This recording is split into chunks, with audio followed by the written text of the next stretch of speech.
Hai semua, selamat datang di channel Baca Saham. Pada video ini, kita akan membahas satu topik dengan judul berikut ini. Tapi seperti biasa, semua pembahasan bukan rekomendasi dan hanya informasi. Ingat, kerugian kamu tanggung sendiri ya.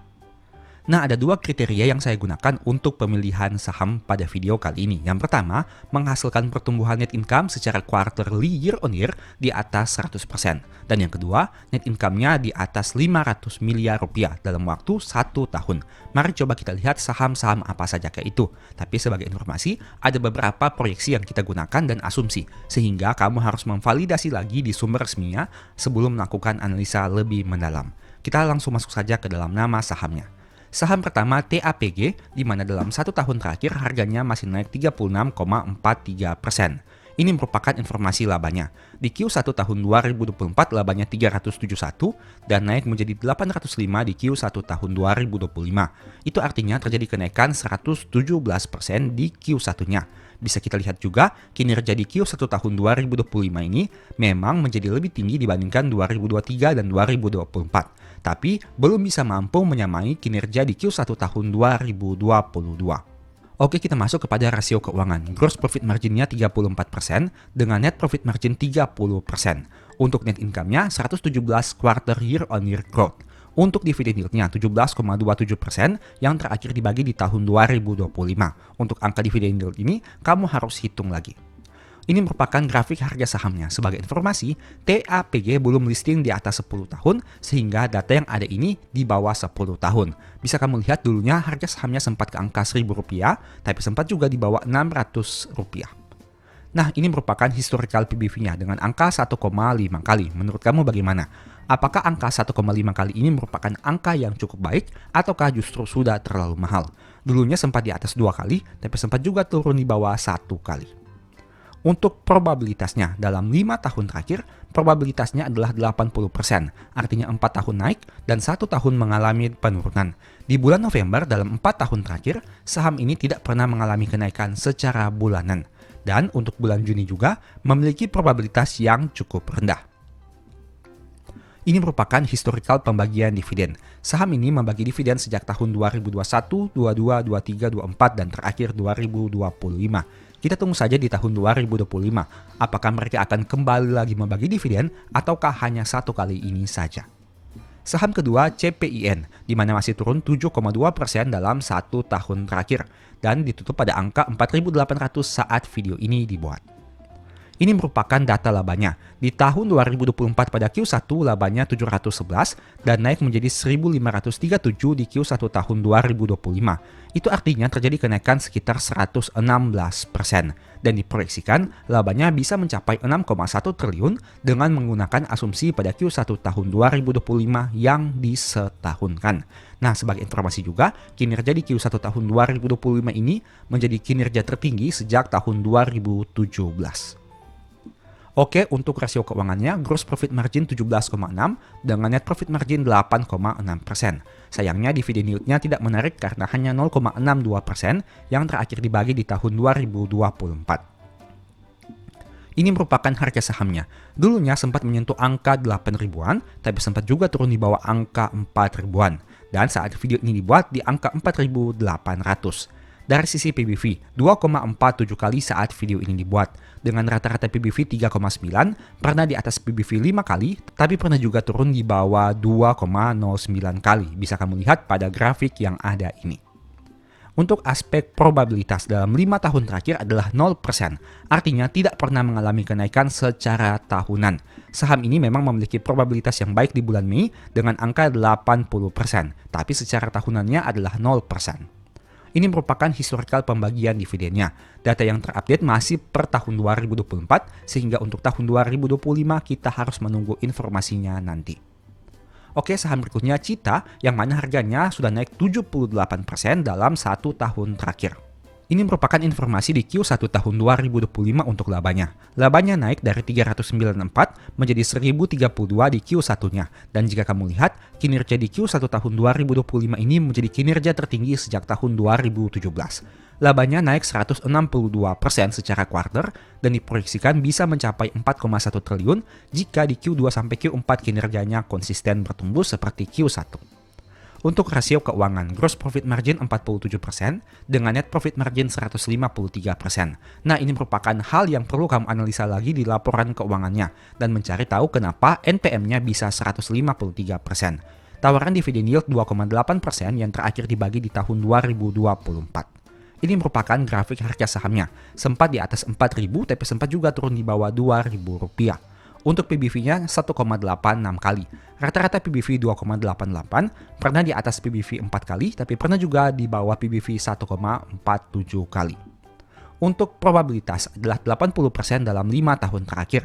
Artinya 4 tahun naik, 1 tahun mengalami penurunan. Sebagai informasi, di bulan September secara probabilitas dalam 4 tahun, saham ini tidak pernah naik dalam waktu periode bulanan. Sedangkan sebaliknya, di bulan Desember memiliki probabilitas 100%. Untuk historical dividend, saat video ini dibuat, data terupdate-nya masih per tahun 2024 dengan angka 117.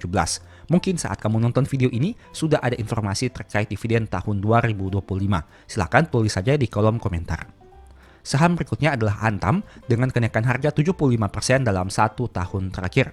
Kinerja di Q1 tahun 2024 238 dan naik menjadi 2131 di Q1 tahun 2025.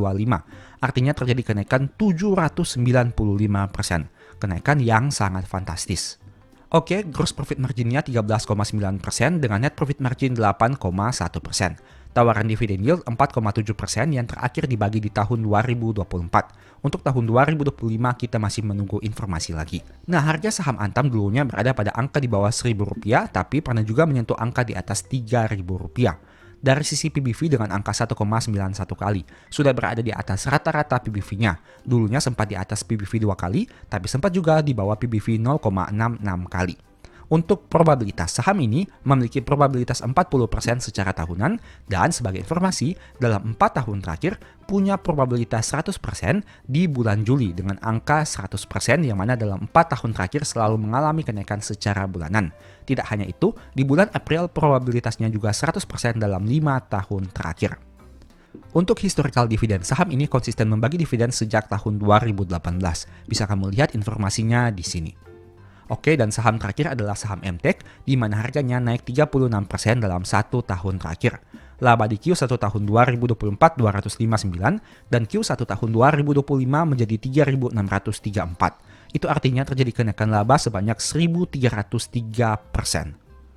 Nah, untuk gross profit marginnya 28,6% dengan net profit margin 92,2%. Tawaran dividen yield 5,6%. Grafik harga sahamnya sempat berada pada angka di atas 2.500, tapi kini hanya 585. Untuk PBV-nya, saat video ini dibuat di angka PBV 0,91 kali, padahal rata-rata PBV 3,65 kali. Dulunya sempat di atas PBV 5 kali, tapi PBV saat video ini dibuat bisa merupakan salah satu PBV terendahnya. Untuk probabilitas dalam 5 tahun terakhir, 40%, artinya 2 tahun naik, 3 tahun turun. Dan untuk bulan Mei sendiri, probabilitasnya masih cukup baik dengan angka 60%. Terlihat selama tahun 2024 dan 2025 hingga video ini dibuat, harga sahamnya masih mengalami kenaikan. Untuk aspek dividen per share-nya, bisa kamu lihat, mereka sudah membagikan dividen di tahun 2025 dengan nominal 33 per lembar saham. Silahkan kamu analisa dari 5 saham ini, manakah saham yang menurut kamu menarik? Apakah saham-saham yang kita sebutkan ini ada saham yang bisa dianalisa lebih lanjut? Silahkan kamu pertimbangkan, baik itu TAPG, Cepin, Cita, Antam, dan MTech, di mana semuanya memiliki pencapaian laba yang bertumbuh di atas 100% di Q1 tahun 2025 dibandingkan Q1 tahun 2024. Tapi ingat, yang saya bahas ini hanya dari aspek laba. Tentu saja untuk mempertimbangkan beli jual suatu saham, jangan hanya patokan kepada laba. Karena ingat, laba itu memiliki banyak komponen. Bisa saja berasal dari pendapatan operasional, bisa saja berasal dari pendapatan non-operasional, bisa saja karena pertumbuhan pendapatan, bisa juga karena penghematan biaya operasional. Banyak aspek yang mempengaruhinya, sehingga untuk memastikannya silahkan kamu lihat lagi di laporan keuangannya agar informasi menjadi lebih mendetail. Dan sebagai informasi, video ini bukan rekomendasi dan hanya sebagai informasi saja. Saya juga sebelumnya sudah sempat buat satu video yang mungkin bisa berguna bagi kamu. Nonton hingga selesai agar memperoleh pemahaman yang utuh. Nah, pada video ini saya tertarik membahas satu topik dengan judul Hidup Tenang dengan Dividen Investing. Kenapa harus dividen investing? Kita akan membahas dari sisi pro dan dari sisi kontranya. bagaimana pendapat orang-orang yang ingin menerapkan dividen investing? Dan di sisi yang lain, bagaimana pendapat mereka yang kurang setuju dengan dividen investing? Tentunya setiap metode memiliki pro kontranya masing-masing. Untuk itu saya selalu mengatakan kepada kamu, untuk mencari suatu metode, carilah suatu metode yang menurut kamu paling nyaman dengan karakter dan risk profile kamu masing-masing. Mungkin saja dividen investing ini menarik bagi investor A, tapi investor B mungkin merasa sangat membosankan, tidak memiliki tantangan, dan memiliki potensi profit yang jauh lebih rendah. Untuk itu mari kita coba bahas secara sekilas terkait dua sudut pandang tentang dividen investing, yang pro dan yang kontra. Langsung saja kita masuk ke dalam pembahasannya. Poin pertamanya, bagi mereka yang pro tentang dividen investing, dividen adalah cash flow rutin yang akan diterima setiap tahun. Kamu tentu sudah tahu bahwa dividen merupakan pembagian keuntungan dari laba yang dicapai oleh perusahaan. Semakin besar laba yang dicapai, seharusnya dengan asumsi payout rasionya stabil, dividen yang akan diterima oleh pemegang saham menjadi semakin besar. Itu merupakan suatu keuntungan pertama dari sisi dividen, di mana tanpa kita perlu harus ngapa-ngapain, selama kita memiliki sahamnya dan kita masih hold hingga pembagian dividen, maka kita akan menerima dividen yang rutin setiap tahunnya. Dan menariknya, kita hanya beli saham satu kali, tapi kita akan mendapatkan dividen berkali-kali dengan catatan selama kita masih memiliki saham tersebut. Artinya, tidak peduli harga akan naik atau harga akan turun, selama kita masih memiliki lembar saham di portofolio, kita berhak sebagai pemegang saham untuk memperoleh dividen apabila perusahaan memutuskan untuk membagikan dividen di tahun tersebut. Sekarang bagaimana dari sisi mereka yang kontra? Meski cenderung lebih rutin karena diterima setiap tahun, tapi secara persentase dividen yield lebih kecil dari capital gain. Ini merupakan statement yang sering dikatakan oleh mereka yang kurang setuju dengan dividen investing. Kamu tentu tahu bahwa persentase dividen yield mungkin berkisar di angka 5% pada kondisi yang stabil. Memang di tahun 2025 ini, banyak saham big caps yang menawarkan dividen yield yang bahkan di atas 7 hingga 8%. Tapi dengan persentase seperti itu, apakah persentasenya cukup menarik bagi kamu? Beberapa orang tertentu tentu merasa angka tersebut cukup kecil jika dibandingkan dengan potensi capital gain yang bisa berada di angka 10%, 15%, 20%, dan seterusnya. Nah, tapi kembali lagi, ini sama seperti hukum ekonomi di mana high risk, high gain, low risk, low gain. Memang untuk dividen ini angkanya cenderung bisa lebih stabil karena diterima setiap tahun. Tapi secara persentase biasanya lebih kecil. Sedangkan untuk capital gain, memang kita tidak bisa memprediksi apakah pada tahun ini kita bisa memperoleh capital gain atau capital loss. Tapi secara persentase bisa saja lebih tinggi dari dividen yield, tapi bisa juga lebih rendah dari dividen yield, bahkan mengalami kerugian. Nah, ini merupakan hal yang menarik. Jika dividen, kita tidak bisa rugi. Artinya, kita tidak mungkin memperoleh dividen yang minus. Tapi, kita hanya bisa memperoleh dividen yang kecil atau tidak mendapat dividen. Sedangkan untuk capital gain, kita bisa memperoleh capital loss alias portofolio kita menjadi minus akibat melakukan transaksi jual dan beli. Meskipun pada intinya kita bisa harus melihat dari sisi total portofolio, tapi dividen memberikan pandangan yang berbeda di mana kemungkinan terburuknya adalah tidak membagi dividen, bukan mendapatkan dividen yang minus. Kita masuk kepada poin kedua.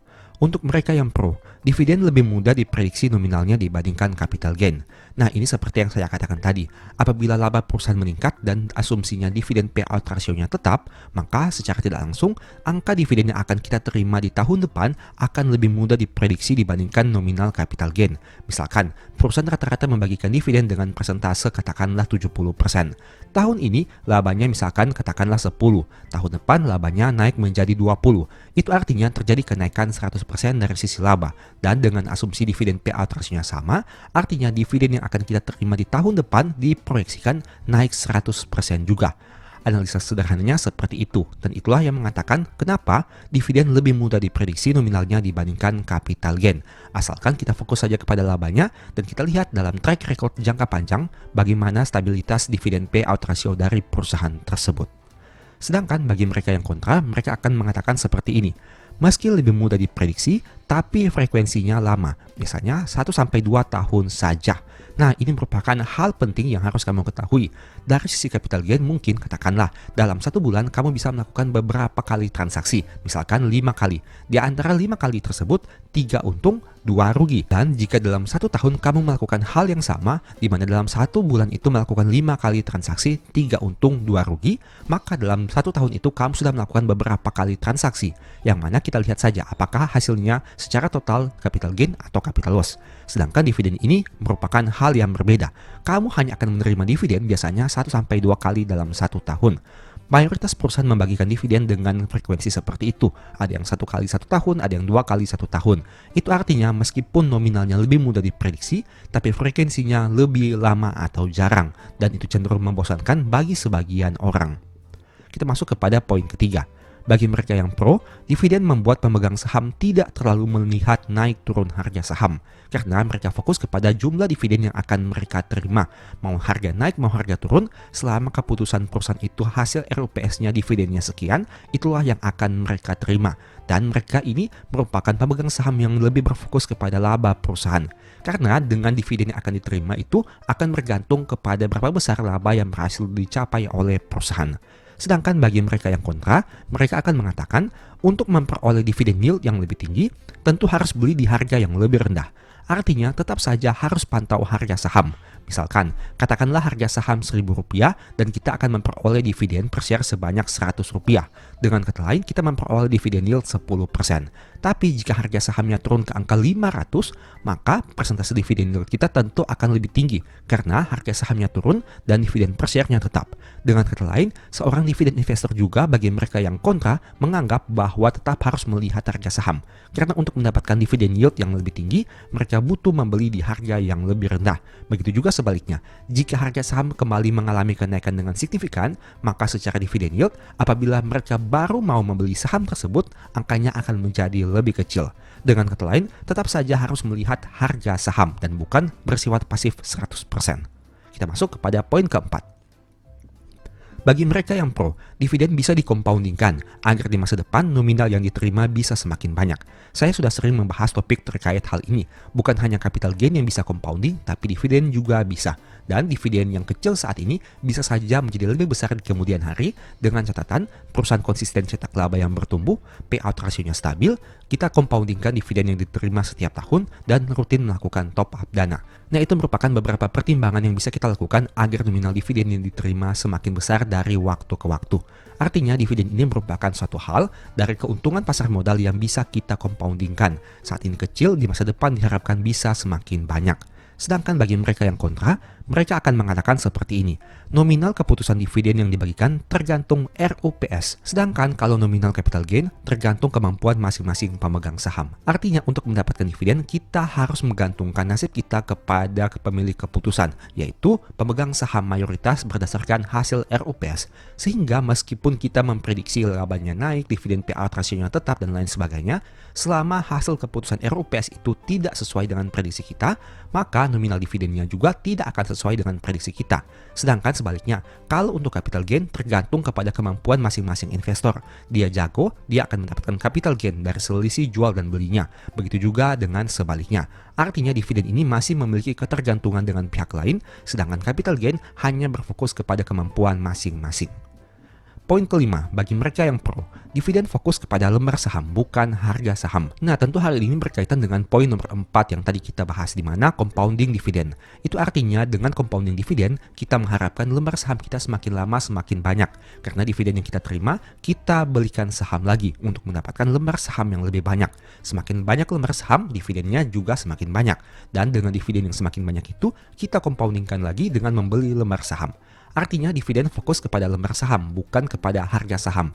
Mau harga naik, mau harga turun, selama lembar saham kita bertambah dengan signifikan secara terus-menerus, maka diharapkan dividennya akan semakin besar juga. Sedangkan bagi mereka yang kontra, mereka akan mengatakan seperti ini. Meski fokus kepada lembar saham, tetap saja profit atau loss dihitung dari total portofolio, yaitu dividen ditambah capital gain. Kalau capital loss-nya lebih banyak, tetap saja rugi. Maksudnya di sini, meskipun kita menerima dividen yang rutin dengan nominal yang pasti setiap tahun, tapi jika ditotal secara total portofolio, Nominal floating loss-nya lebih besar dari nominal dividen yang kita terima, alhasil tetap saja kita mengalami kerugian dari sisi total portofolio. Artinya dividen yang kita terima itu akan menjadi kurang berarti jika nominal portofolio ini tetap saja rugi. Tapi kembali lagi, setiap orang punya sudut pandangnya masing-masing. Ada orang yang mungkin lebih berfokus dalam jangka panjang, di mana mereka fokus untuk balik modal dari dividen dan tidak terlalu mempedulikan naik turun harga saham di portofolio. Tapi ada juga di sisi yang lain yang mengatakan bahwa meskipun kita menerima dividen secara rutin, tapi jika total portofolio masih floating loss secara umum, maka tetap saja kita mengalami kerugian di pasar modal. Dan itu yang menjadi pertanyaan, apa manfaatnya kita masuk ke pasar modal jika nyatanya masih rugi saja? Poin ke-6, dividen bisa memberikan financial freedom kepada pemegang saham jika telah mencapai nominal tertentu, misalnya setara gaji. Nah, ini merupakan hal yang diimpi-impikan oleh para dividen investing, di mana mereka berharap akan ada suatu momen di mana dividen yang mereka terima setiap tahun itu lebih besar atau mungkin setara saja dengan gaji yang mereka terima. Sehingga dengan hal tersebut mereka jadi memiliki opsi tentang pekerjaan mereka, mau lanjut kerja karena passion, atau mau berhenti karena sudah memiliki penghasilan secara rutin yang diterima yang setara dengan gaji atau bahkan melebihi gaji.